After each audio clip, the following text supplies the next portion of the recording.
The very first story I translated was a story called Mama.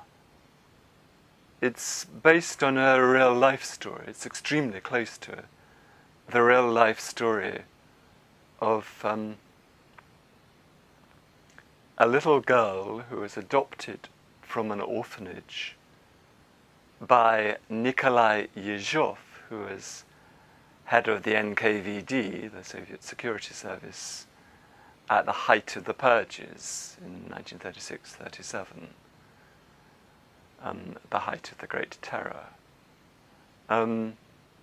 So Yezhov is a horrendous and terrifying figure. But Grossman gives us this picture of Yezhov and his household, seen almost entirely through the eyes of a little 5 or 6-year-old girl and her peasant nanny. The peasant nanny is good-hearted and in her way quite a wise woman, but she doesn't really understand what's happening in the country. She doesn't really know what Yezhov is doing. She can sense that something is badly wrong in Yezhov's life. And she actually feels pity for Yezhov, the man who is executing, or who's responsible for the execution of hundreds of thousands of people in the course of a few months. So it's an extraordinary... It's something Grossman perhaps does a few times in other situations as well, taking us into very, very dark worlds. But we see these dark worlds through very innocent eyes.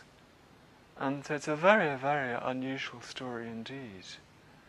And actually Grossman's daughter, Ekaterina Grossman, has written very movingly about it. She hasn't written a lot about her father's work, but she writes she says what an extraordinary story it is, because on the one hand it is such a terrible story about so many wasted lives, so much destruction, but also how much warmth and tenderness there is in it, and how many mothers there are in it.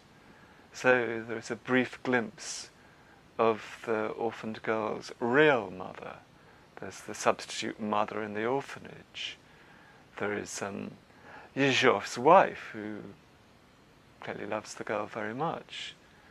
Yezhov's wife commits suicide, and Yezhov himself is then executed.